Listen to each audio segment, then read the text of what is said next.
May hapon sa tanan. Mr. Secretary, Majority Floor, regular members of the 19th City Council, may hapon. The 49th regular session sa Gunya Paglusod na Puyan sa Cagayan de Oro is now called on to order. Please do stand. Please do stand on invocation by Councilor John Michael Zeno.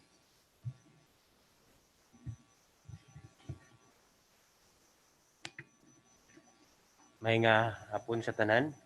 Let us put ourselves in the holy presence of God. Name the Father, the Son, the Holy Spirit. Amen. Lord, salamat kayo nga nagkatigom na pud mi aning karong panahon na diin magtuki sa mga angayan nga pangbuluhaton sa dakbayan sa Cagayan de Oro, angayan nga aprubahan, angayan nga tukion sa konseho. Hinaot po unta Ginoo nga naa ka sa among kiliran permanente aron mapadayag namo ang mga isig kaiya nga suwestyon, isig kaiya nga pag-aprobar sa maong mga palaudnon nga gikinahanglan sa katawhan sa dakbayan sa Cagayan de Oro. Hinaot unta Ginoo nga ilikay mo ang katawhan sa dakbayan ning giatubang nato na crisis niining COVID-19. In Jesus' name we pray. Our Father who art in heaven, hallowed be thy name. Thy kingdom come. Thy will be done on earth as it is in heaven. Give us this day daily bread. Forgive us our sins, as we forgive those sins against us. Do not bring us to the test, but deliver us from evil. Amen. In the name of the Father, Son, and the Holy Spirit.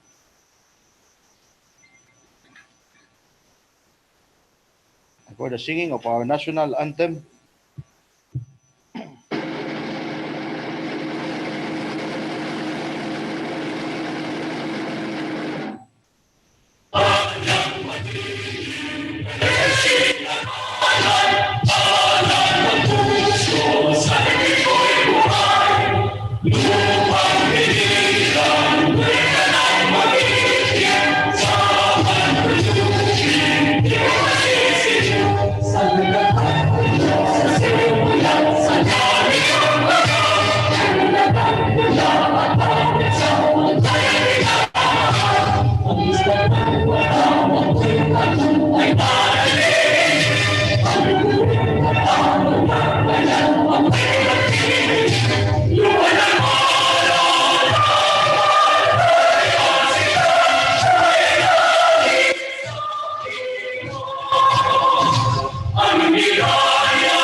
and for the Cagayan de Oro March.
Good afternoon.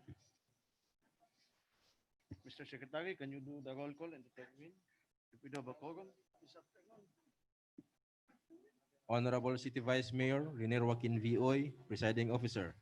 For the First District Councilors, Honorable Edna Imdahino, Honorable J.R. Pascual, Honorable Roger G. Abaday, Honorable Saldi O. Ocon, Honorable George is Goking, Honorable Ruben R. Daba, Honorable Lordan G. Swan, Honorable Romeo V. Calizo. For the Second District Councilors, Honorable Joylen Mercedes L. Balaba, Honorable Maria Lourdes Isgaani, Honorable Ian Mark Yunakaya, Honorable Suset G. Magtaas Taba, Honorable Chodolfo E. Lau Jr., Honorable Enrico D. Salcedo, Honorable Jocelyn B. Rodriguez, Honorable Edgar S. Cabanlas. For the ex-officio members, Honorable Yan Lam Islim, Liga ng mga Barangay President, and Honorable John Michael El Seno, City Ski Federation President. There is quorum, Mr. Presiding Officer. Thank you, Mr. Secretary. We do have a quorum. So at this moment of time, Majority Floor Leader, Ayan Mark Kiblat na kaya. Mayong hapon kanimo Majority Floor.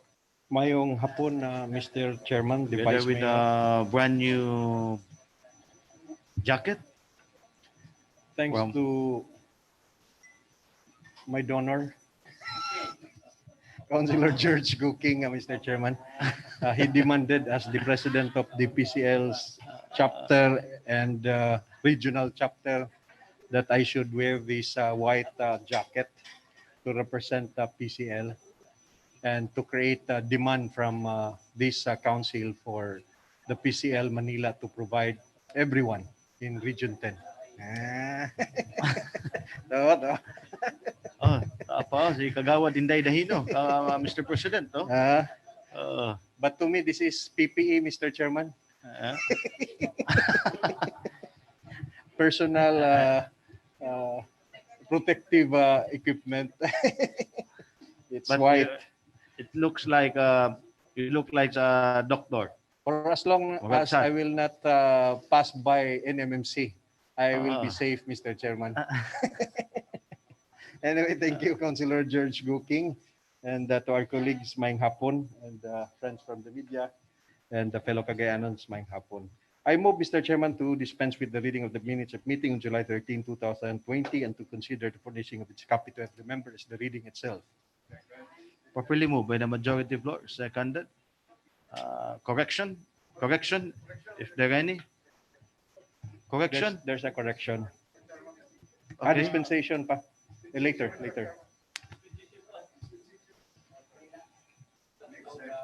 Later. From what?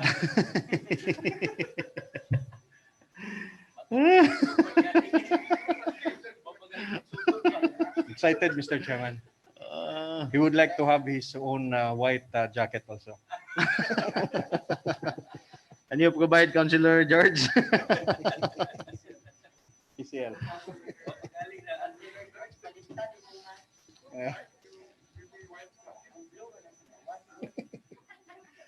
The motion, Mr. Chairman, is for the approval of the dispensation of the reading.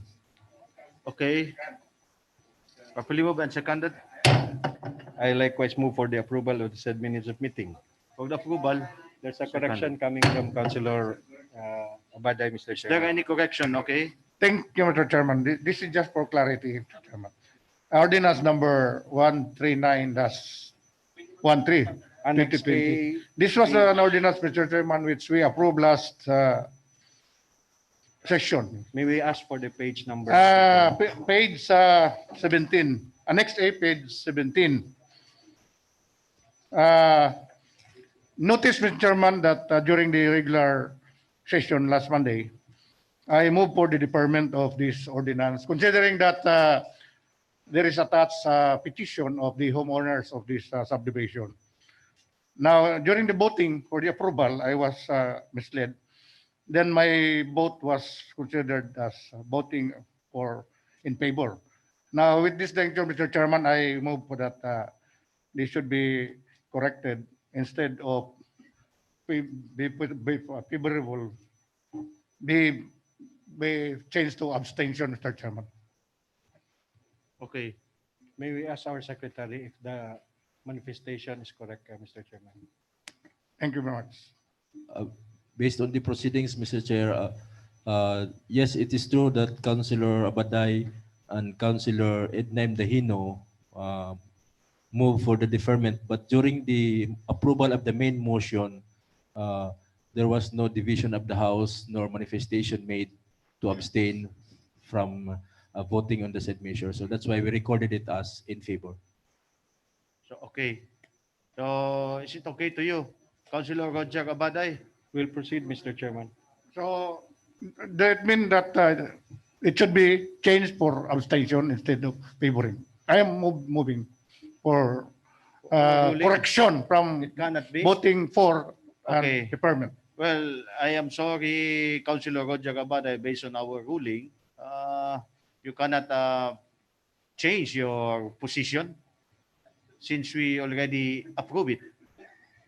I am appealing for the August body, Mr. Chairman, for the Well, deferment. it's up to us if we are the one to decide, but we have the rules and we have to follow the rules.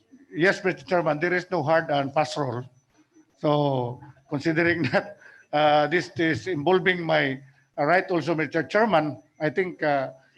under the rules also that if anybody, members of the council, this body, who is not in favor for or not or against of any legislative measure, he can raise his Well, appeal or reconsideration, Mr. Chairman. I'm asking for reconsideration for the ruling of the presiding officer.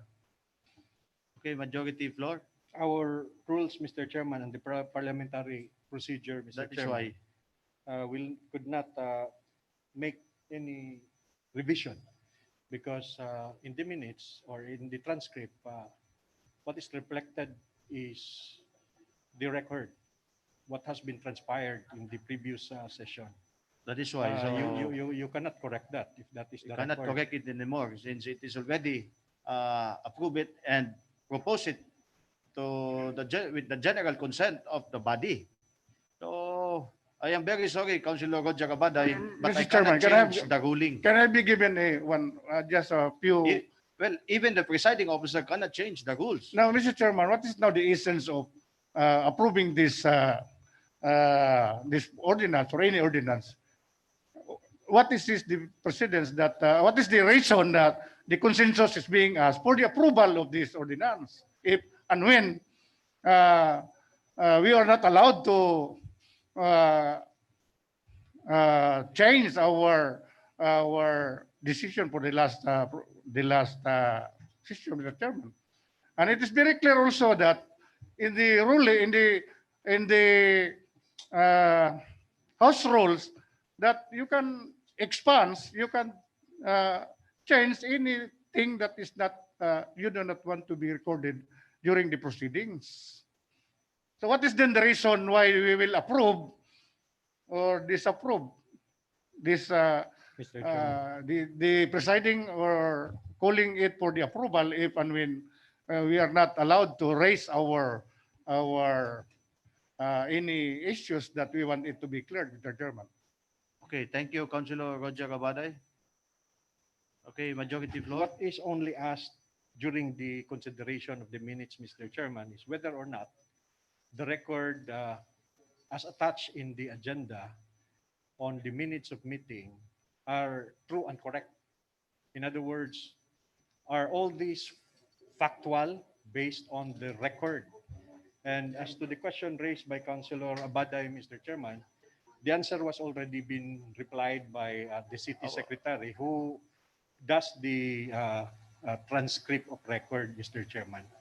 In fact, it's not reflective sa tanan gyud nga transcript. Kuan lang gali, mga points lang. So, muna siya nga. Well, I think it is okay if the correction is about any other correctness or error coming Kung from sayo the sa secretary. secretary. But this comes from your stand of the voting. That is why I cannot allow it. And based on the ruling, my decision, our decision is final. Anyway, Mr. Chairman, I just asked your consideration that just put it on record that I want to recant Okay. of my decision in Okay, my just for during the the last- record. Well, the ruling ruled out, as we heard our very own secretary, that it cannot be based on our rules. So if we amend or any decision that we make or we did last session, so pwede lang data mag um, True. otro di adi o lastiko. Lisod man kaayo po ning unana. So, well, we will base our decision in our own rules. As said a while ago by our very own secretary. So, majority floor, you may now proceed. Special report portion, Mr. Thank you for Chairman. your consideration, Councilor Roger Cabaday. I hope you will consider and Thank you, understand Mr. our ruling as a whole. Okay, majority floor, Ayan, Mark Kiblat Nakaya, Thank you you, have Mr. the Chairman. floor. As regards special report, Mr. Chairman, Councilor George Gooking is already yielding, considering that he already made some directions on matters pertinent to the subject matter of his special report through the city secretary. So he will be yielding for this period of time, Mr. Chairman, perhaps in the another session. And the Okay. following members who would like to make special report, I am yielding in favor of Councilor Ed Cabanlas as the first reporter on matters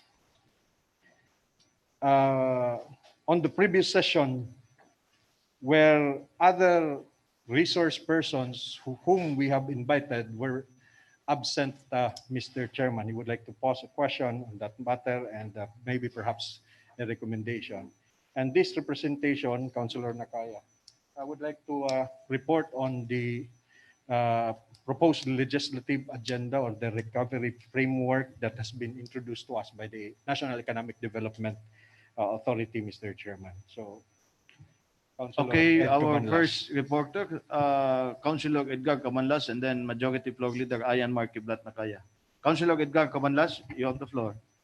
Thank you very much, Vice Mayor Kikang Ngayong hapon. and Majority Floor Leader Ian, members of the City Council, and the guests we have here. at the back. Last week, we invited the several organizations and individuals as resource speakers in our topic or issue at hand during the time, which is the economic impact of COVID-19 to the people of Cagayan de Oro, to the businessmen, and the other related matters. And we are glad that majority of those invited came, and we are thankful for that, for the respect that they have accorded the city council. The city council is not the people sitting here inside. The city council is an institution which is founded by the Constitution of the Philippines. It is not about individuals. It's not about personalities. It's not about those elected in the office. It's only a matter of procedure. But the city council represents the city of Cagayan de Oro insofar as legislative action are concerned. Therefore, it is an institution, Mr. Chairman. So when we invite people and an organization, it is not us who are inviting them. It is the city council as an institution. So therefore, we expect some concern and attention and respect, perhaps. Even if they do not like our faces here, but we ask for their presence because this council is part of the government. Now, two organizations failed to come. Three organizations failed to come. The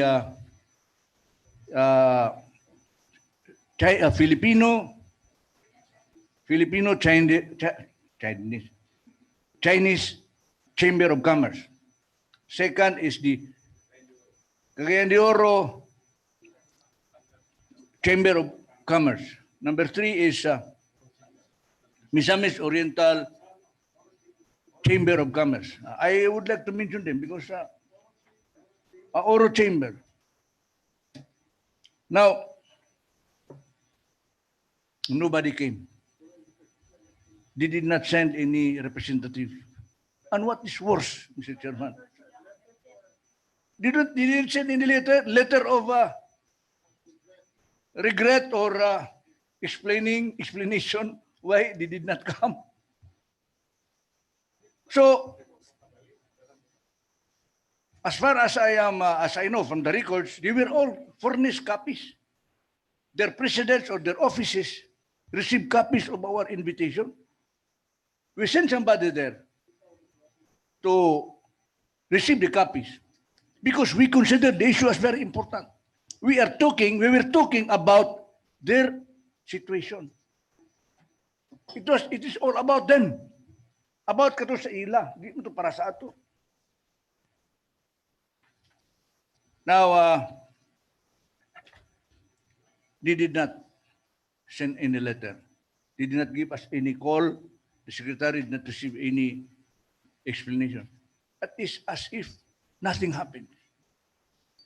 It is as if our letter of invitation was thrown into the dustbin of history. So, when the barangay captains were not here, we reacted. But the barangay captains sent us a letter of explanation. So you can see the respect that they give, perhaps not to the people here, but to the institution that we are talking about. Because of that reason, Mr. Chairman, I am forced to stand up. Because a continuous disregard of the authority of this council is a bad precedent. Bad precedent. So I move that another letter to the officers, president perhaps, of these three organizations, requesting them why they were not here. If we will not receive any letter explanation, I will stand again in this rostrum and I will recommend for this president and vice president to be declared persona non grata of the city of Cagayan de Oro.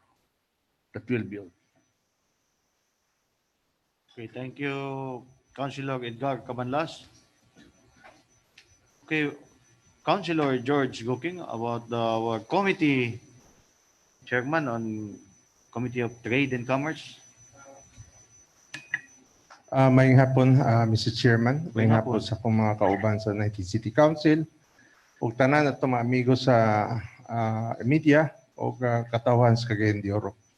First, I would like to give updated information.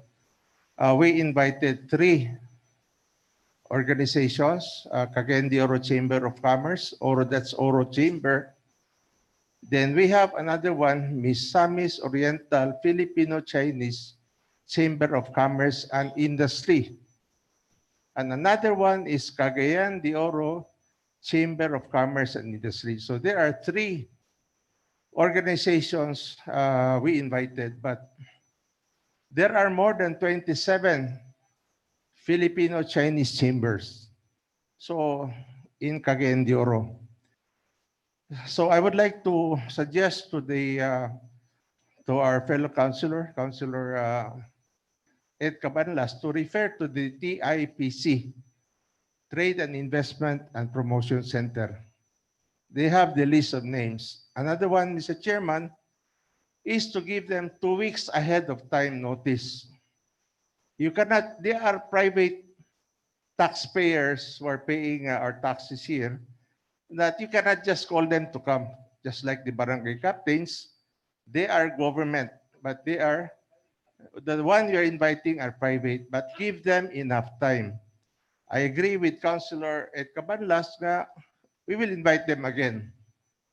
to another session here, but give them enough time. I'm sure manunga na sila.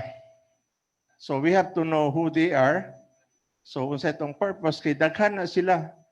Like there's another group, Kuhara, Cagayan de Oro Hotel and Restaurant Association. Lain po na sila.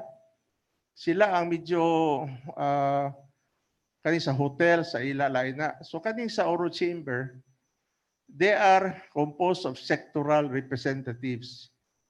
Vice President for Trade and Commerce, Vice President for Power, Vice President for Medical, mga hospitals, and so forth. Daghan sila. There are a lot of sectoral representatives. So in the event that we have plans to invite them again, I would suggest that we refer to the TIPC, led by Eileen San Juan. She has all the names. So kato nga time, I think, I'm sure, the three major organizations are above 60s. They are very apprehensive on coming to the session hall. They always go on teleconference. So again, Mr. Chairman, we go to the proper invitation, and I'm sure manunga na sila or maghangi sila mag-teleconference. Daghang salamat, Mr. Chairman.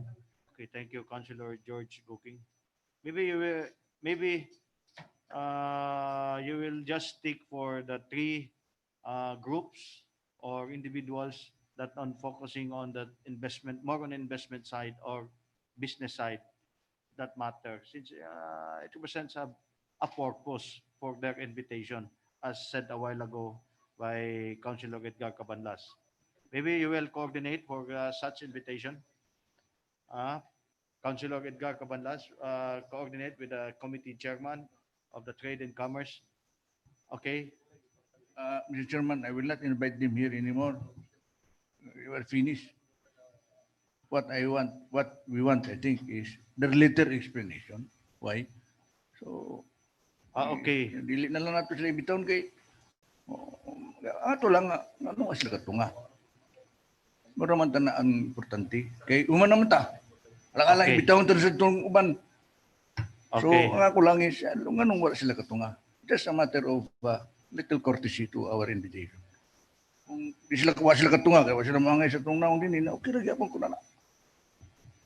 Okay, thank you, Councilor Edgar Cabanlas. So I think you heard Councilor Giorgio Booking about just their explanation. Okay. Councilor Enrico Salcedo, you have something or a reaction? Query lang, Mr. Chairman, sa atong committee chair sa Trade and Commerce. Nalang ko'y pangunta na, Mr. Chairman, during sa iyang committee meetings, kay may buwan man nato kung gingilaran magid siya sa naong sa committee chairman o sa ato baka diri. Ikapila na-invite ba nimo ang tulo ka chamber, Mr. Chairman? Kung na-invite niya, akong pangutana, gatunga bigid sa iyang gyapong committee. Dili gatunga.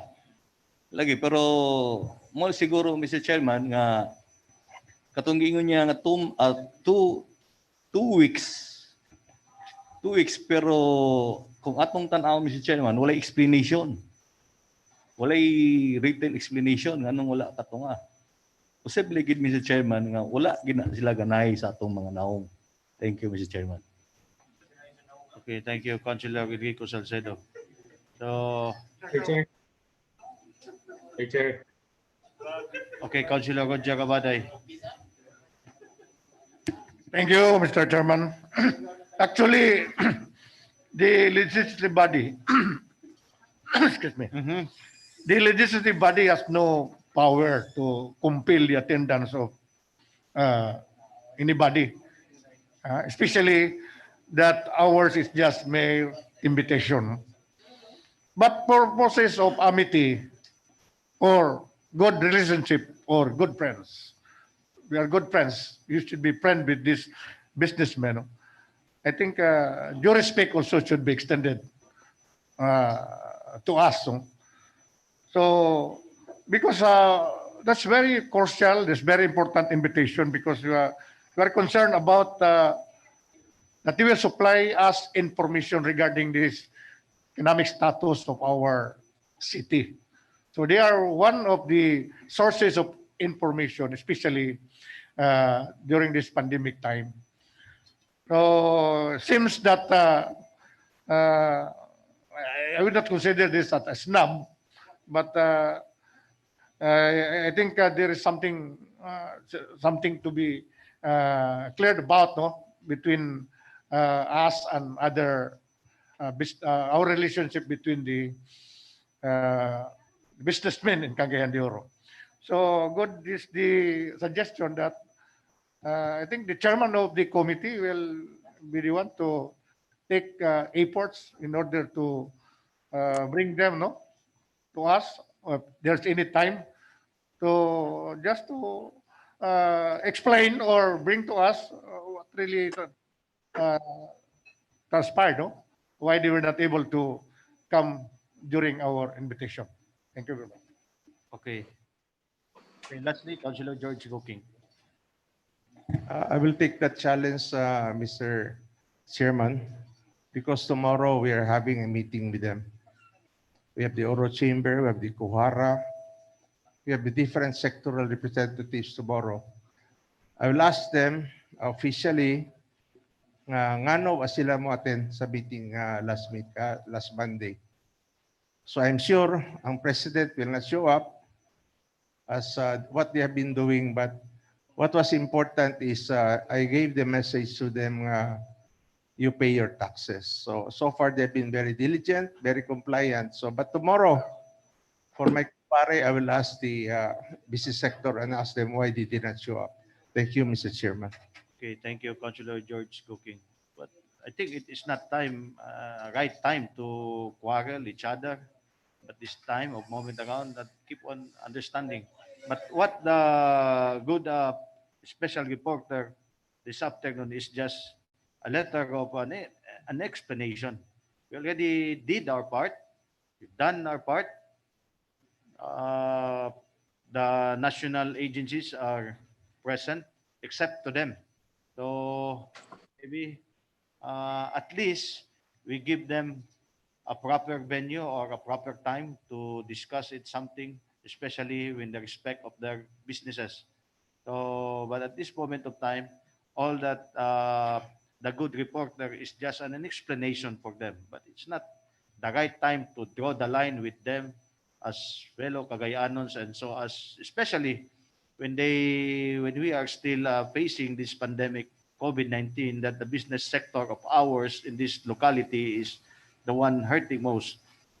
So, any other wants to add something? Councilor Tudolfo Bunglao. And so as afterwards, Councilor Lordan Swan. Thank you, Mr. Councilor. Presiding Officer. Good afternoon to you. Good afternoon to my colleagues and to the people of Cagayan de Oro. Now, if we will compel them to explain, Mr. Presiding Officer, we might create a gap between the city government and the business. Maybe there are some reasons why they were not able to come during the during those days which we discuss about business, because sometimes if you look at the set of officers of the Filipino Chinese, they are already in the senior citizens age. No, in other words, there is an IATF memorandum which prohibit them to go outside from their home. That's maybe one of the reasons. No? Or perhaps they are out of the country because at the time when the invitation came to them, they are maybe in the other places. So for me, it's not necessary for them to explain why they were not able to come during the invitation. And besides also, We know, Mr. Presiding Officer, at this time of pandemic, gapuyo ko nato ang atong mga business sector. On the first place, takilid pagod na ilang kanong negosyo. Ikadua, they are religious taxpayers in Cagayan de Oro. Unya, ingnon nato, di ba? Unya, ato paging padunggon nga, ideklara nato nga persona non grata. Sus, maiubos na noon sila. How active they are, especially during the pandemic, they donated sums in cash or in any other donations that they could extend help to our people of Cagayan de Oro. Nya, ato na nung gaon og persona non grata, di ba? Mahiubos po sila. So that's why, ang ako, we will invite again. Do not inform them that to explain why they were not able to come during the our time of discussion regarding this business. That's my point, Mr. Okay, thank you, Councilor Chodolpo Bonglao. Mr. Okay, Chair. Lord Answan. Thank you, Mr. Chair. I agree wholeheartedly with the wisdom of our presiding officer that this is probably not the time to start tensions with our local businessmen. I think it may only have been a misunderstanding. But I also understand the position of Councilor Cabanlas that he was merely voicing out that some courtesy might not have been too much to ask. So it is my suggestion that we take a step back, relax a bit, and start again. I'm sure that it was just a slight miscommunication. That's it, Mr. Chair. Thank you. Okay, thank you, Councilor Lord Answan. Okay, Councilor Saldi Ocon.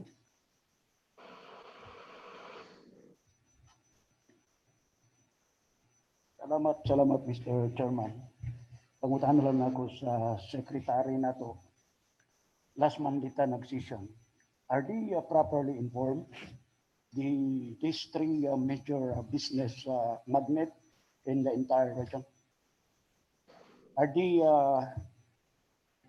invited properly? Did you send an invitation? If there is any invitation, when was that?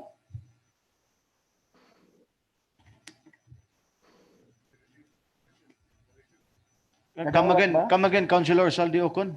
Akong pangutana, nadawat ba ang invitation? Kung Okay. nadawat, kanusa. Kay Okay. man di man taga-session, i-invite nato sila. Mangutana sa ako, kung nadawat ba?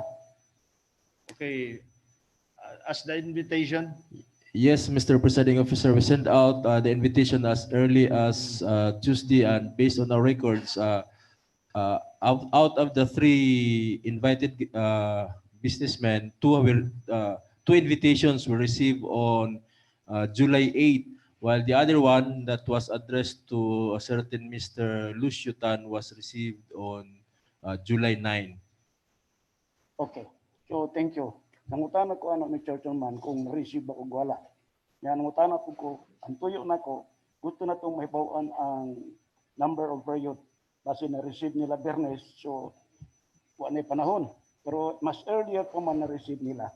Mr. Chairman, I agree with Councilor Cabanlas.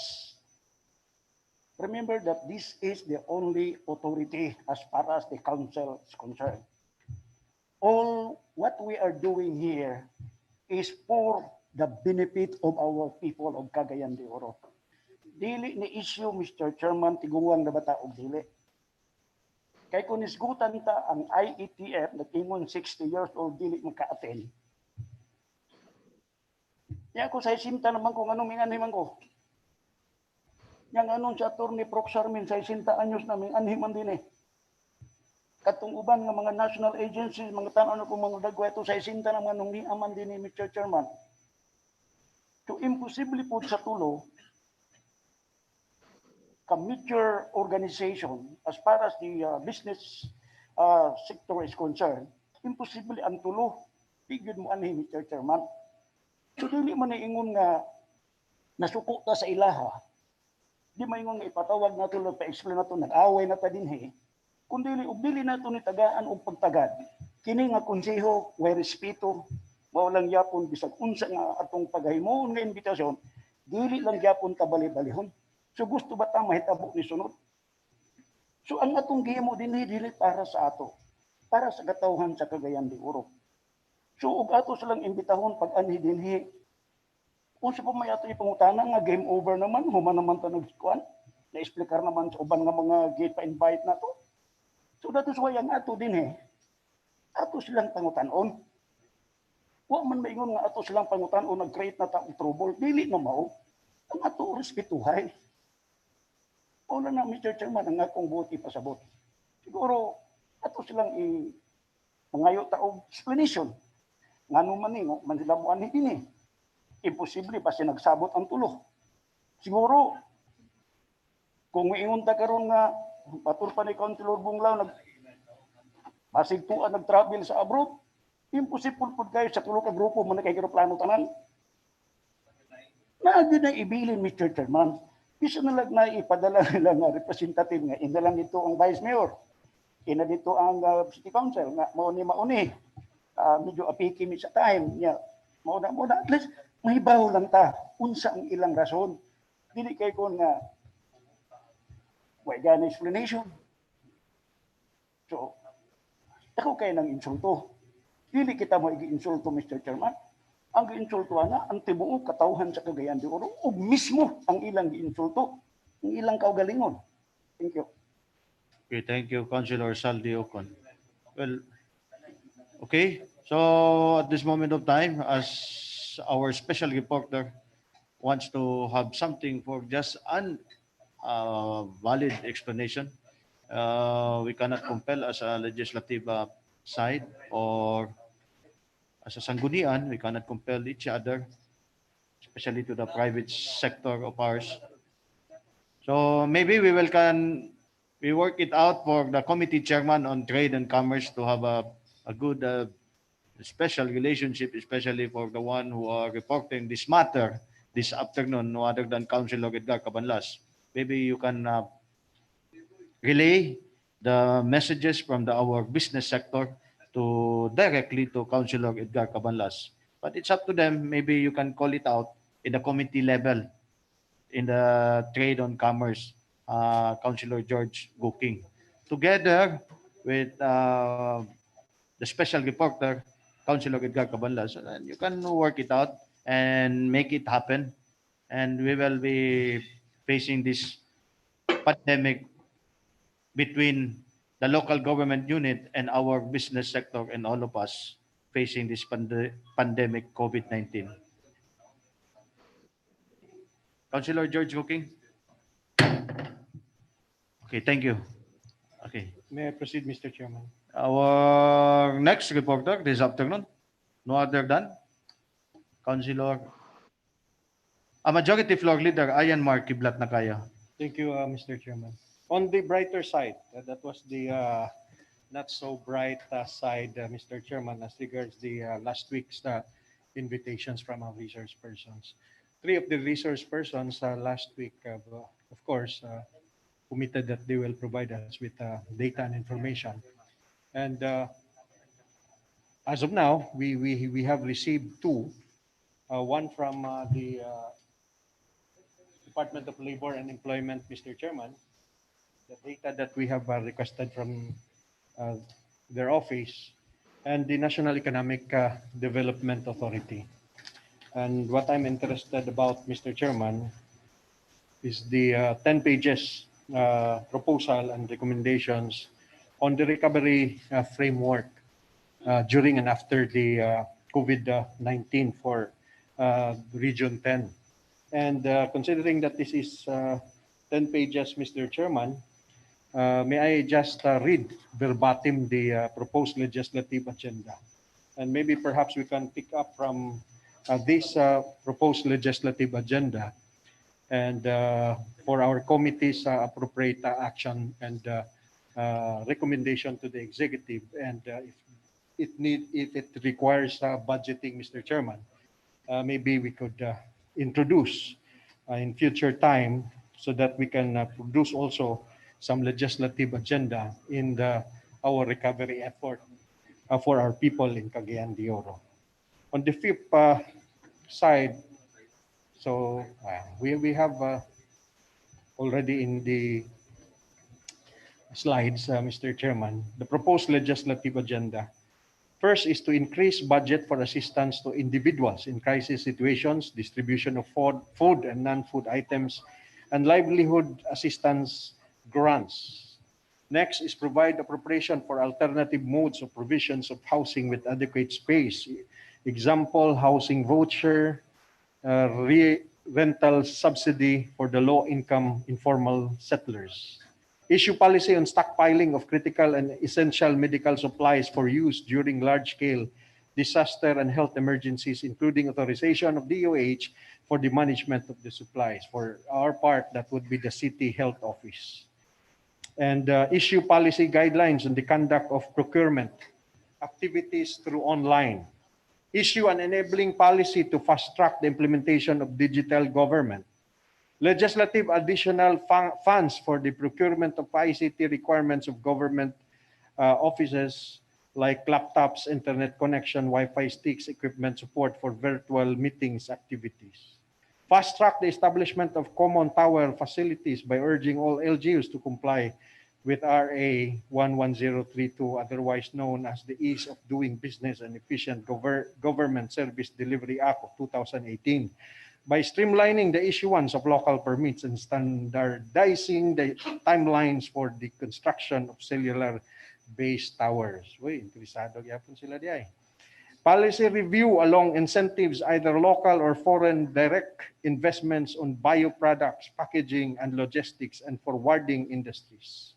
Relax business registration fees for online and logistics support business activities.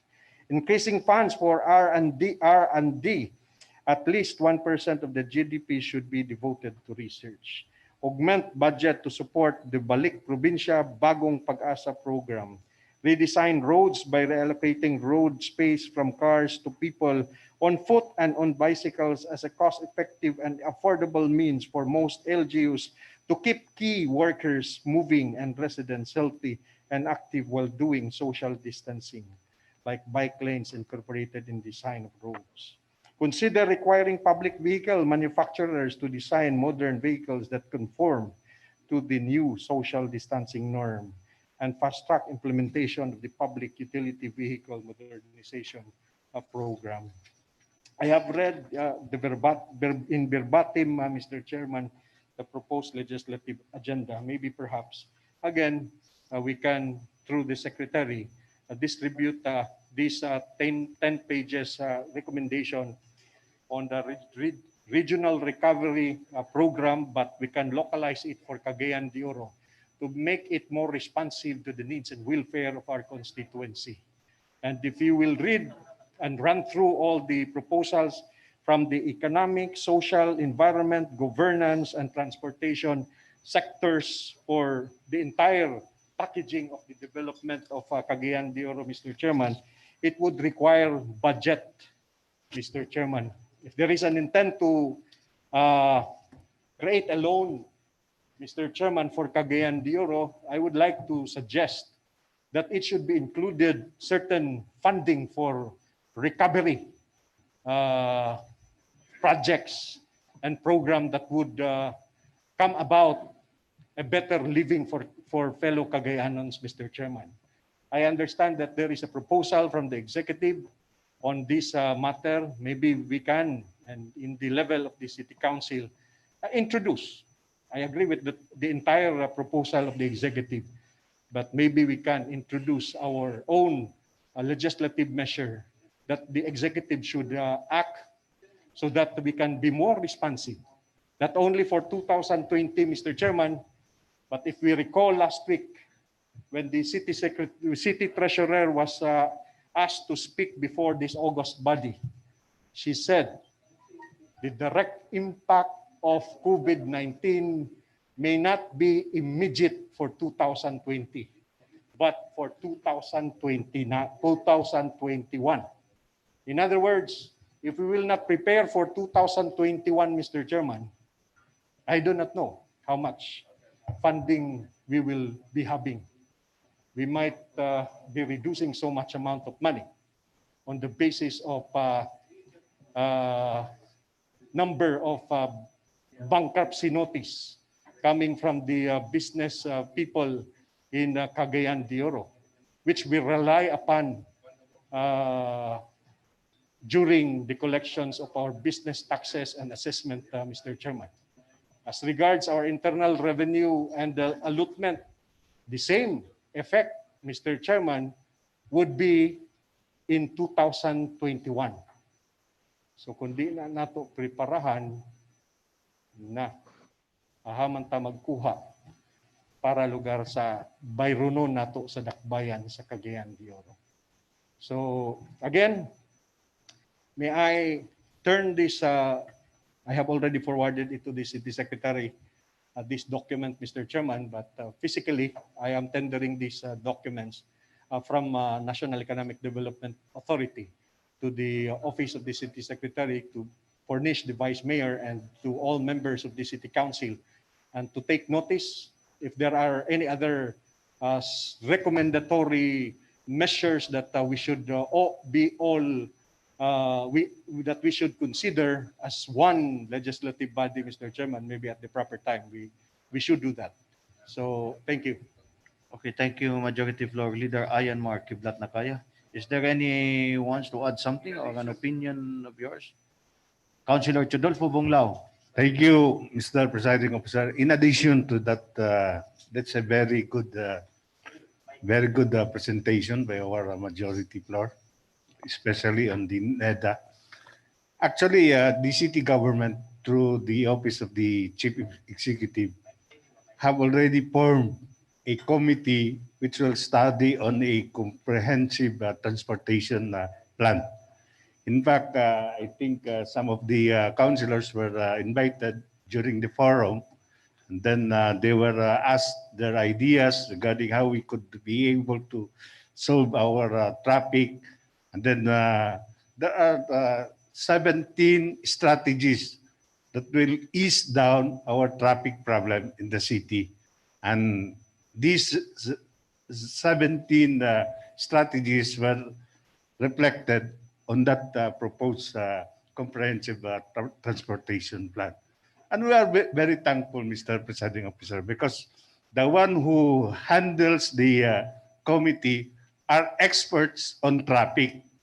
They are Engineer Abuzo and Engineer Kaulugan, who are graduated from the UP, taking up a doctorate degree and then attached with the Xavier University.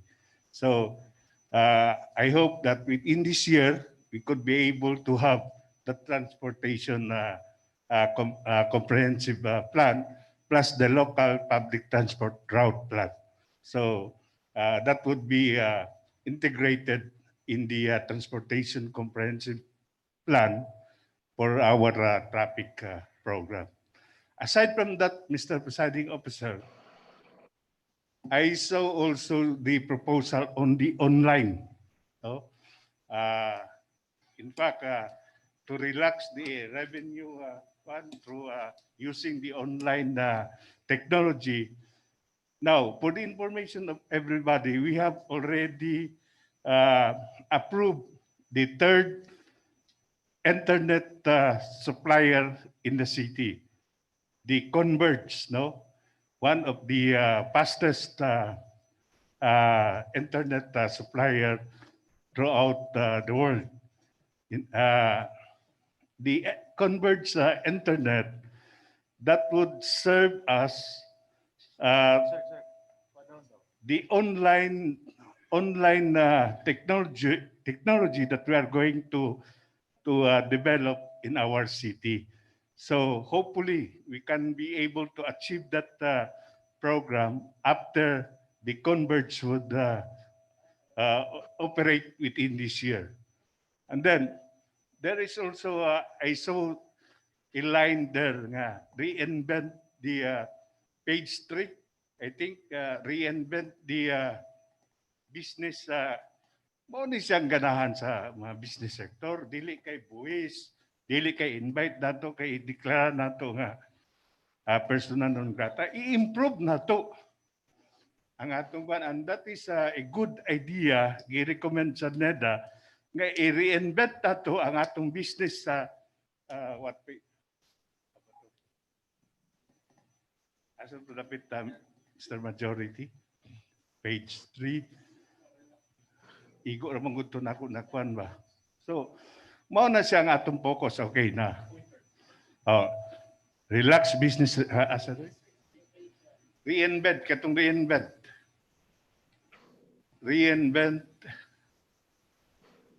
meaning i-change nato ang atong panglantaw.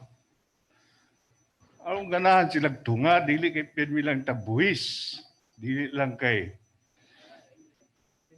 kana.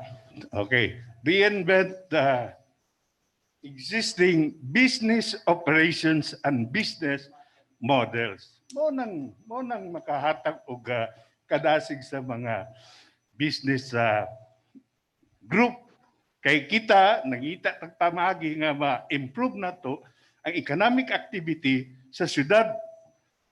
Dili kay we'll just invite them to explain unsay inyong kuan, kumusta unsay hindi unsay ato matabang para sa ato mga business sectors para ganahan sila muto nga permi dinhi.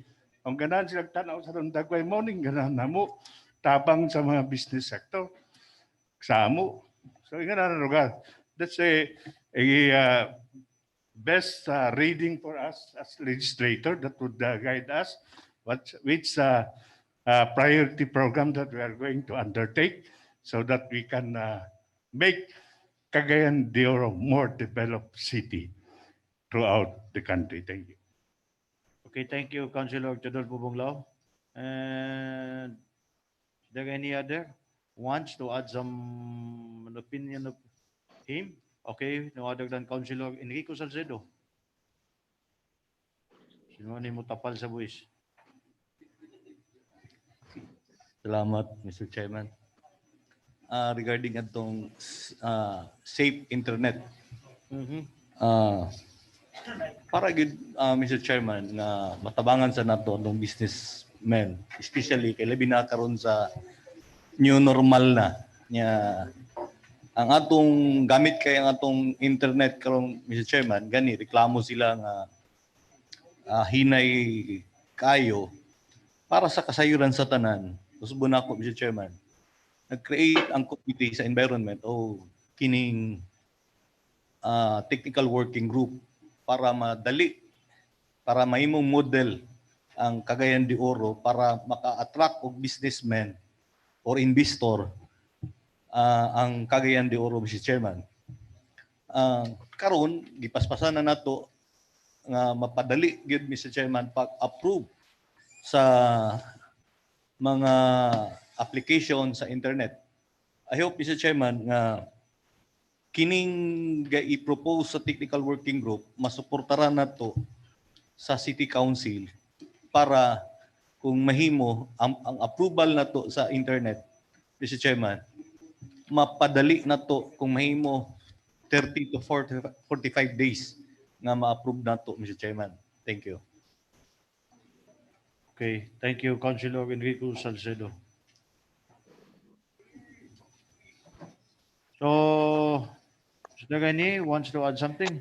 Okay. Maybe also turn over the documents coming from the Dolly, Mr. Chairman. We already have one. Our recommendation, Mr. Chairman, is to refer it to the Committee on the Planning and Development and to all committee chairs, Mr. Chairman, for their respective consideration and maybe perhaps appropriate measures coming from these committees, Mr. Chairman. Okay. Thank you. As mentioned by the majority floor and so as our special reporter this afternoon. So everybody has a furnished copy of this. Okay, all the committees. So, okay, Councilor Edgar Cabanlas, you have... Thank you very much, Mr. Chairman. We would like to thank the NEDA for furnishing that copy. And that is the product of our invitation for the information of Councilor Lau. Okay. Because of our invitation and our discussion, we received a positive response. and that recommendation came from the NEDA, who was here. Had the personalities from the three different chamber of commerce came, you should have known about all this. So, naga po positibo sa atong gibuhat. Okay, thank you, Councilor Edgar Camalas. The fruit of the poisonous tree. So this could be the product. This could be the product of the venom of Councilor Edgar Camalas. So automatically, there could be a furnished copy from from individuals of the 19th City Council. Okay. So as mentioned by the majority floor leader, so we have to focus on this about our regional recovery program, about to focus on legislative side of this matter. So thank you for our good special reporter, our very own majority floor leader, Ayan Mark Kiblat Nakaya, and so as our the office of NEDA. Maybe at the proper time, Mr. Chairman, we would like to express our appreciation by passing resolutions to NEDA, DOLI, and DTI. Mr. About Chairman. this, yes. Thank you. At the proper okay, time. At the proper time, we will submit a resolution addressed to The three offices, the Mr. three Chairman, offices. headed by their respective directors. So there's no need anymore to quarrel our business sector since we do have a byproduct of which. So thank you, Majority Floor Leader Ayan Mark Kiblat Nakaya, and so Thank as you. our Thank you. councilor, our first reporter, Councilor Edgar Cabanlas. And At the proper time, kind at the proper time, indulgence we of will. Councilor Guking for yielding earlier. Okay. So as Councilor George Yu Booking. At the proper time, we will pass a resolution Yes, yes. giving For- thanks to our national agency, NEDA office, for this guidelines or framework or regional recovery program of ours. We now proceed to the agenda proper, Mr. Okay, Chairman. our agenda proper. So our orders of the day, Majority Floor Leader Ayan Mark Kiblat Nakaya. Thank you, Mr. Chairman. Item number 1 is proposed resolution number 2020-158, returning to the Barangay Council of Barangay number 16, the city, its ordinance number 001-2020, covering its annual budget for calendar year 2020, with an estimated income of 2,277,790 pesos, with information that said ordinance is operative in its entirety. Move for its approval, Mr. Chairman. Properly moved by the majority floor. Any second? Seconded. Objection? Objection. If there is any, there is none. Hearing none. Resolution number 2020-158 is hereby approved. Move to dispense second final reading. Dispense? Seconded. 2 is proposed resolution number 2020-159, returning to the Sangguniang Kabataan of Barangay number 17, the city, its resolution number 001, series of 2020, covering its annual budget for calendar year 2020, with an estimated income of 408,230 pesos, with information that said ordinance is operative in its entirety. Move for its approval, Mr. Chairman.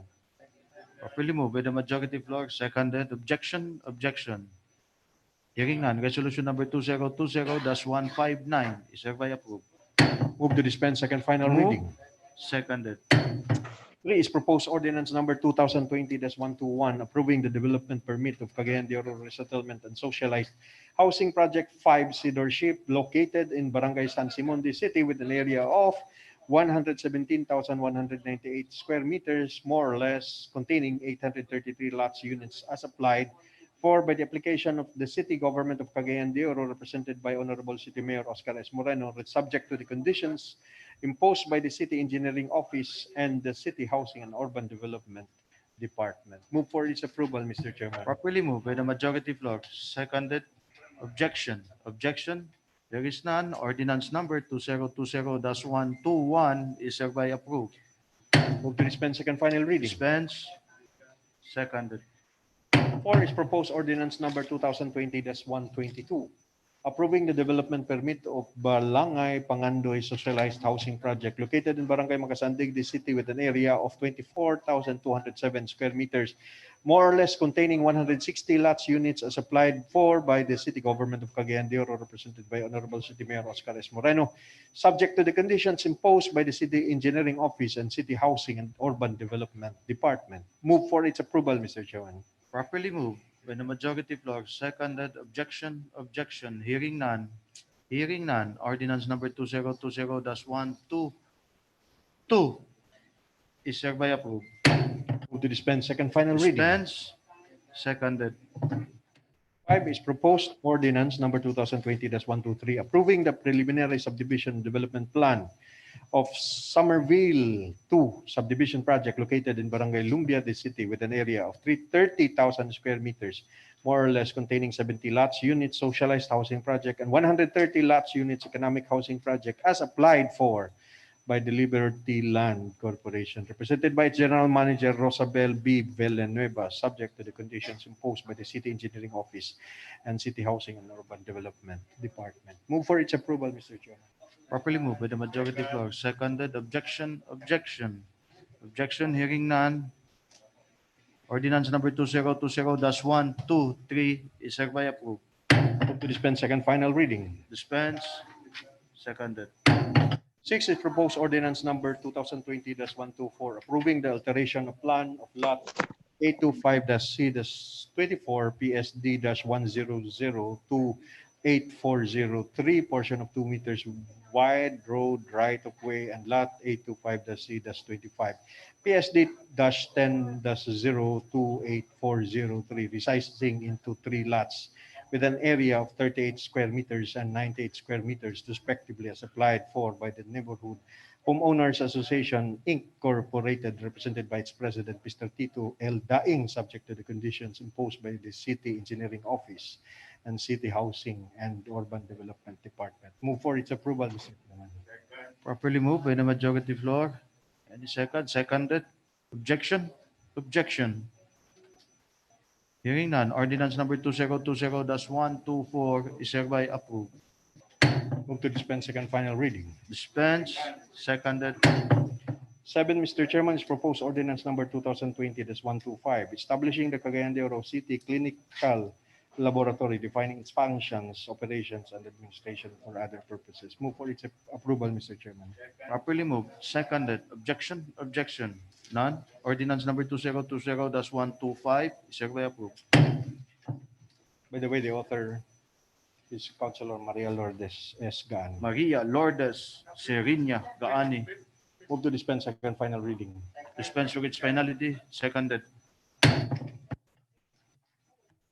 Busy na ni si Councilor Gaani sa kuan, tagnapuluan.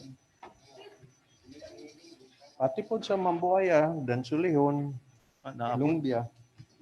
Oh. Abot yung yuta na today. Number 8, Mr. Chairman, is proposed ordinance number 2020-126 for floor discussion, approving the provisional increase of Motorella regular fare for the duration of community quarantine status of Cagayan de Oro City at the rate of 10 pesos per passenger, subject to the herein conditions and for other purposes. The authors, Councilor John Michael L. Seno, Councilor Tudolfo E. Lau Jr., Councilor Romeo V. Calizo.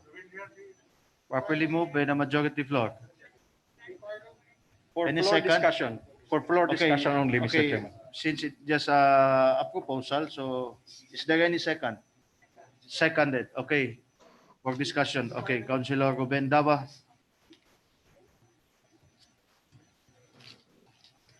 Thank you, Mr. Chair. Mayong hapon sa tanan, sa akong mga kauban o sa atong mga bisita. Ganina, Mr. Chair, nakadungog ko sa Bombo Radio. Dayon, akong ibasa karon no? Bombo Radio online, Bombo Test Survey Question. O yun ba kamo nga katawhan sa Cagayan de Oro nga 10 pesos na ang plitihan sa Motorella? Survey dated 7/20/20. Well, Ang oras. we will not base on the survey. Lagi, ako lang It ikuan definitely- sa kuan, Mr. Chair. at 11 a.m. to 12 a.m., the total participant is 115. The result are 31 in favor. So gusto sila nga na-increase. 81 ang against. 3 ang abstention.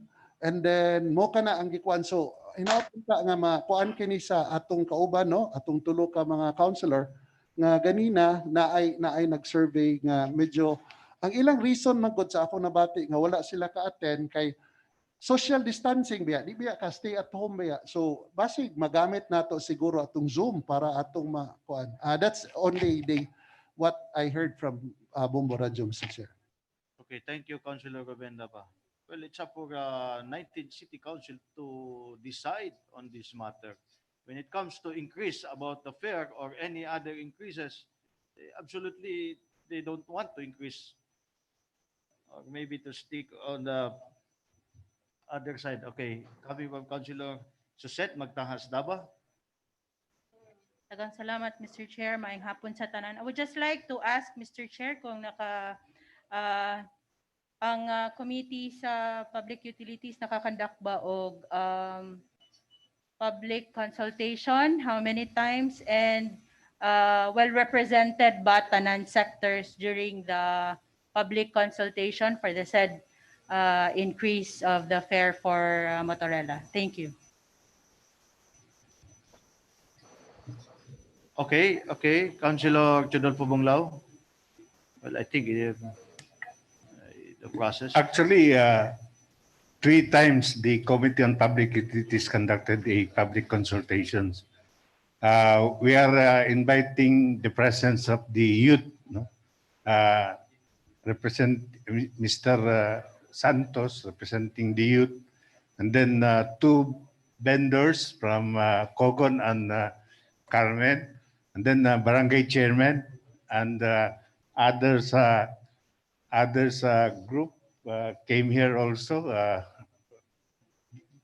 gave their consent regarding the proposed fare increase. So in other words, within the 3 consecutive weeks, no, we're able to find the real sentiments of the people. I don't know if the true on air kay ko kabaloon say resulta, but during our public consultations conducted here in the city council, so both sides were heard, no, the commuters and the operators and drivers of Motorellas were given the time to explain their proposal. Okay, thank you, Councilor Chodolfo Bunglao. Okay, Councilor Romeo Calizo.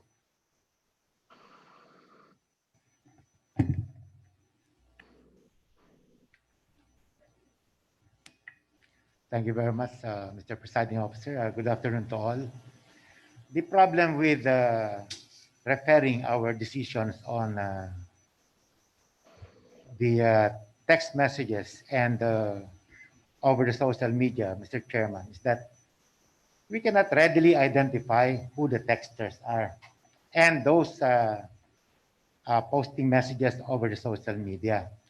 Unlike with the 3 meetings that we have conducted, because I have attended all these meetings, Mr. Chairman, under our chairman, the Honorable Bonglao.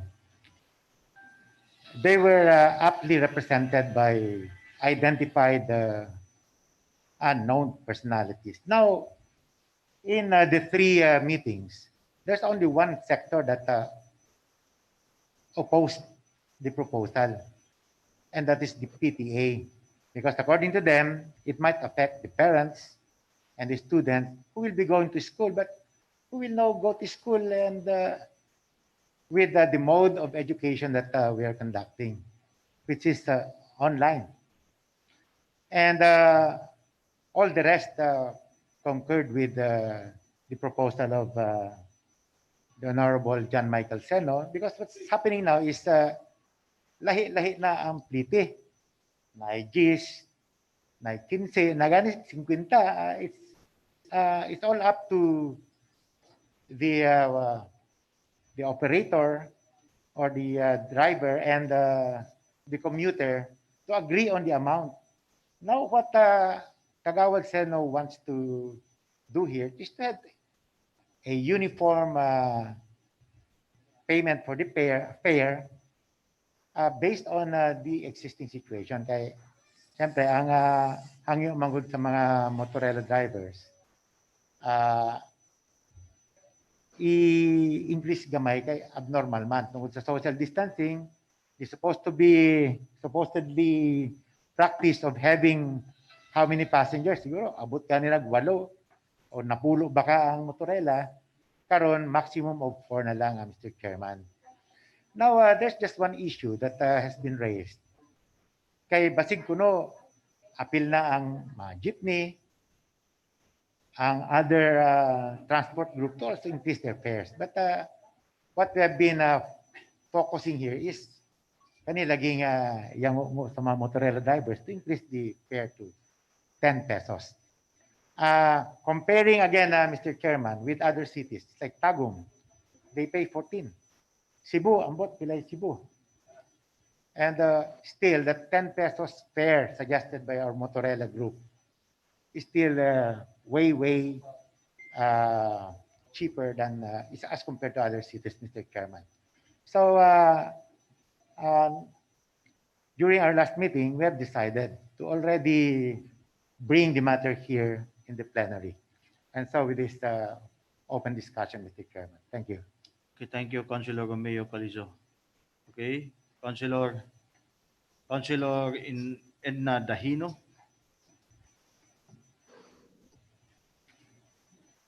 Thank you, Mr. Chairman. Good afternoon to you. Good afternoon May to hapon. my fellow councilors and our visitors at the back. Mr. Chairman, I think the 3 councilors, Councilor Michael, Councilor Bong, and Councilor Calizo, really do their part to really hear those kanang mga involved ani nga mga kani nga sector, Mr. Chairman. And I believe, Mr. Chairman, 10 pesos is fair. Why? I should let everybody knows why it should be kaning just pesos, just pesos, kanang sakto lang. Why? Because kani adto manggod 6 pesos pero halos man sad napulo kabuk ang makasulod sa motorela. So kanang ana lang kanang kung ato lang hunahuna di na gani sad makapalit sa bugas kung ato pag yun ng 6 pesos. Could just imagine kung 6 times 4 is just 24 pesos, then the gasoline nagtaas pag yun. Like, not like those katong March, April, kay hubos kaayo ang gasolina, Mr. Chairman. Unya, look, ubos kaayo, pero wala man say mo sakay, kay wala may dili man allowed ta nga maglakaw-lakaw. So, this time nga allowed na sad maglakaw. So, I think this 10 pesos is affordable po kay, Mr. Chairman, knowing nga upat lang kabok makasulod, kay proteksyonan po nato ato mga katawan, Mr. Chairman. And I believe kanang sa pirmiro lang ni murag magreklamo lang ta. But again, talking about fairness, this is fair. Thank you, Mr. Chairman. Okay, thank you, Councilor Edna Dahino. Councilor John Michael Seno. Nice haircut. Councilor John Michael Seno. Thank you. Thank you, City Vice Mayor Joaquin Kikang-Uy, majority members of the 19 City Council, friends from the media and the fellow Cagayanons. Before I wrote a special report to this session hall, Mr. Chairman, nakikistorya man gyud ako kay diya sa among barangay na ay gaali nga mga motorelas. This is pag-start pa lang yun sa pagbuto pa lang yun sa COVID-19. Ilan na ning giyango-ngo March pa. Ako lang gipabilin, Mr. Chairman, considering nga kato nga panahon man gyud sa pagsugod, almost if not all closed pa. So wala pa gyud insakto nga panginabuyan ang katawhan. Now karon kung imong tan-awon, kung imong itandi, at least lugar nga naanay nag-open na mga trabaho o gani gina-practice na ni karon.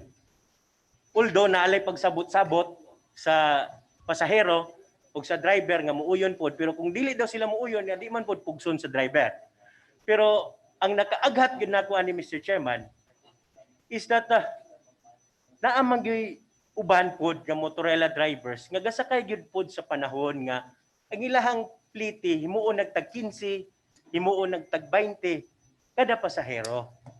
Muna nga mag-set ta lang ta og standard, Mr. Chairman, in which nga kana bang win-win solution pod ba kung imong itandi. Kaya atong tan-awon man gyud, Mr. Chair, dili tanan POJs makaserve sa mga areas nga kanang hilit. Now, what will happen kung ang atong mga motorera drivers pod dili na mag-drive kay maglisod, mag-divert na lang sa another trabaho na unsahon na to ang ilahang serbisyo. Mo man na nga base lugar sa pagtuki sa tulo ka public consultation nga gipahigayon sa Public Utilities chaired by Councilor Bonglao. Nakita og nasuta nato nga ang increase nga siguro 3 pesos okay na pud kaayo considering pud nga ang gasolina na pud nato karon, Mr. Chair. Kung imong tan-awon hapit na mag 50 pesos. Sa pagsugod sa COVID-19 ang gasolina 30 pa lang kapin. Now karon almost 50 na mo lagi na among giingon pod nga basin og moabot nag 60 ang gasolina mo ingon na pod niya among magpa-increase. Na nag-ingon na pod ang mga motorela drivers, Mr. Chair, nga okay ra gyud sila ang 10 pesos. Para lang gyud maka-cope up considering nga upat ra ilahang sakay na kung itandi nimo kaniadto na pwede makasakay na pulo kanang sikit-sikit gyud labi na katong mga tag-as nga na mga rela. So mo ni nga ang Committee sa Public Utilities gidala ni Dani, Mr. Chair, based on that particular reasons. Thank you. Thank you, Councilor John Michael Seno. Councilor Saldi Ocon.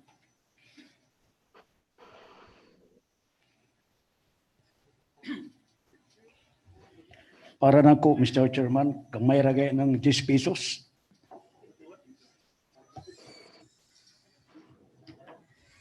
Tinuod na. Matod pa ni Councilor Sino, pila na itong krudo gasolina, litro? 50? Almost. Round up na to 50. Para di ta maglisod pag kwinta. Gikan sa ibutang ko diha ka sa Kiano. Sakay ka motorila pa dong sa Corrales Extension. Upat lang ang pasahero. Tag 10 pesos, 40. Hapit sa kalitro mahurot. Sakay ginansaw ni mo anak. So, Mr. Chairman, ang motorila under sa city government. Kung sa mga increasean sa mga taxi under na sa national, ato na sa LTFRB, mo na nga paspas ang ilahang kuan. Usa kay kag taxi karon automatic kapag ka makadagan ha. 40 pesos dayon. Paglingkod pa lang nimo. Lagi magreklamo mga tao na. Kaya na may balaod. Primero, may reklamo, may balaod. Pero mabutan man tani balaod, Mr. Chairman, 10 pesos lang. Wala magreklamo na. So, I move for the approval, Mr. Chairman. There is no need for a lengthy discussion. Panahon na ni nga atong tabangan ng atong mga motorela driver. Kuwang pa ng 10 pesos. Pero kay mo may kasabutan sa mga halandong konsyal. Tuloy ni sila. Councilor Calizo, Councilor Chino, Councilor Bunglao. So, nga ko, di na gani ang ngayon tani ang ngay pagdiskasyon. Ang ato din niya, aproban lang nato diretso din ni Mr. Chairman. Panahon na atong tabangan ang mga motorila driver. Thank you. Okay, thank you, Councilor Saldi Ocon. Councilor Enrico Salcedo.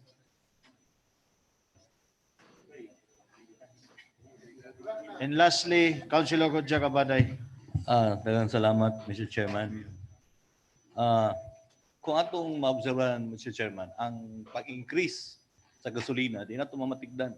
Kada adlaw, na 30 centavos, 20 centavos, antod, maabot na nag 50 kapin.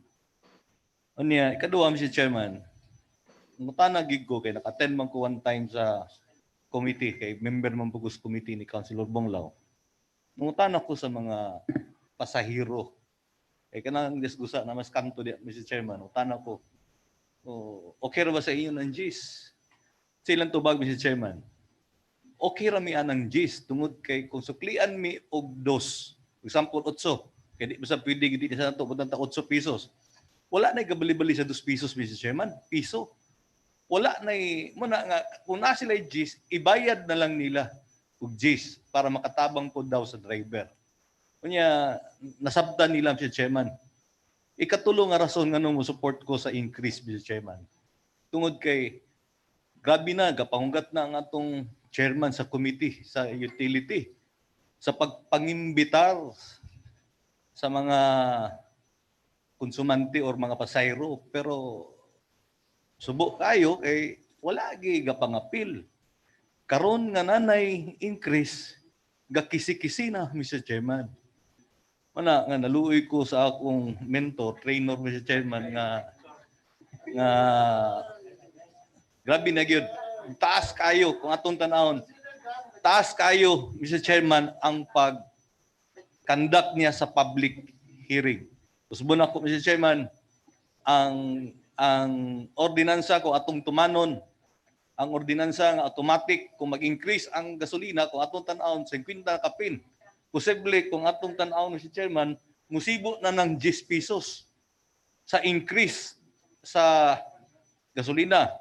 Nga ikalima, pandemic. Inan lang, Mr. Chairman, kay na may barrier. Lisod man kayo nga instead nga mo sulod og 6 passenger, 4 na lang, Mr. Chairman. Thank you, Mr. Chairman. Okay, thank you, Councilor Enrico Salcedo. Councilor Godja Cabaday.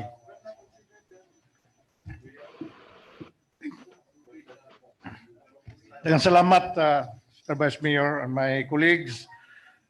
Okay, patsada kayo paminahon ang mga pamahayag sa atong mga busing, itong mga kauban. No? Labi na ang akong busing sa chairman sa Public U. Now, I've been attending, I think, 3 committee meetings. No? Kay basta mo mando akong busing councilor lang, adok ko di ko mo-attend. No? Now, jokingly aside, Mr. Chairman, I've been attending the meeting, 3 meetings, and I heard the cries and prayers of the motorila operators and the driver. Grabe gid ilang kalisod. No? Gusto gid sila nga makabawi karong panahon na. Pero I told them nga dili lang siguro kamo among paminahon, kundi paminahon sa nato ang sumasakay. So I suggested that. In fact, during our radio program, kami sa 3 on 3, we are keep on asking the public, no, kung uyon ba mo na ni nga mga kining ordinansa. So dili mo wala inyong mo oppose, meaning means yes, no, you are favorable to the increase of from 7 pesos to 10 pesos. Now, okay man yung survey. Kaya before I came here, I received a phone call from one of the radio station. Kasi basa man yung Councilor Daba, Bumbong Michael, nga nag-survey po sila. No? Out of 115 respondents, there are 81 who opposed. Dili sila mo pabor. 31 okay sa increase. And there are 3 abstention. Now, when I arrived here in the City Council Session Hall, I also received information from another Michael Sino. He has also conducted a face-to-face survey. Kay upat naman klase ang survey. Sa telephone survey, self-administered paper survey or pencil survey, or self-administered computer or online. So kang Honorable Michael Sino, Mano, 50 out of 50 respondent, and out of 50, there are 46 were in favor of increase. So 46 are in favor of the increase of 10 pesos. Piece to piece, yeah, man to man. But I have also my factual survey. Nasa ko yung factual survey to present to you now, no? In the cities of Manila, especially Manila City, led by Mayor Moreno, dili OSM, dumaguso man yun. Tanang City, Manila City, gikan sa 12 pesos ang ilang plitihan, no? Sa tricycle, gi-increase nila starting May 20, 2020. The increase from 12 pesos to 17 pesos from origin to destination. And Lapu-Lapu City, they have the approved ordinance number 138-2008 ilang amend from 15 pesos original from market Lapu-Lapu City to 25 pesos. During this GCQ approved last May 27. In Mandaluyong City, they increased a minimum from the minimum fare now from origin is a minimum fare of 20 pesos. Limited to one person only kay tagsarman ka ilang pasahero ilang tricycle. So 20 pesos ang minimum. Pero ang senior citizen, PWD o SP, the same ang retain ang Okay. wala increase. Okay. So in Okay. Davao okay. City, Mr. Chairman. No, Okay. I just present this so Okay, that we will not base our approval from the different cities. Since this is a comparison, Mr. we Chairman, cannot compare it in the guidance of about the the member of the City you Council. know, our model of Motorila is only in Cagayan. Kanatong model sa Motorila is only in Cagayan. Okay. Yes, Mr. Chairman. Oh, so you The cannot last lang, compare. Davao City. Davao City atong mention silingan. mo tanan ng syudad. Okay, you have this to is- direct to the point. We are talking about survey, Mr. Chairman. Mine is factual. And Yes. we will compare it now for the increase, whether it is Yes. Okay. reasonable or Okay, from- factual, but the model of our Motorila is only in Cagayan. The other city is not using that model of Motorila. Okay. Last lang, in Davao City, Mr. Okay, Chairman, Davao. they have Okay. increase of 10 pesos from point of origin. No? But for every 4 kilometer, they have addition. No? The same, but protocol is strictly followed, Mr. Chairman. So, in our proposed ordinance, for discussion man so ikumpara na to sa atong kasilinganan din sa mga syudad, no? Sa akong ginganlan na, gamay ra gid kayo. Gamay ra. It's very reasonable compared to other mga silingan. No? So, I think I am supporting, Mr. Chairman, for the benefit of our Motorila drivers and operators, Mr. Chairman, in this pandemic time. Thank you very much. Okay, thank you, Councilor Roger Abaday. Well, we will base our increase by number of distance and number of passengers that we will abide for. I think it is reasonable enough and given an ample time and so have many different committee hearings. I think this could be a reasonable enough. Just Okay, in one addition, question, Mr. Majority Chairman. Floor Leader Ayan Markiblat na kaya. Lastly, Pabor si Councilor Abaday pero ang iyang intro mo di kay pabor kadlok si Councilor Bunglaw. Pati ang presiding officer ending mo di pabor ri gapon. Anyway, ato i-define og ayo ang community quarantine or quarantine, Mr. Chairman, kay ang declaration mo ni nga nabutang sa floor discussion kay remember gibutang na ta sa medium and modified. Is that included?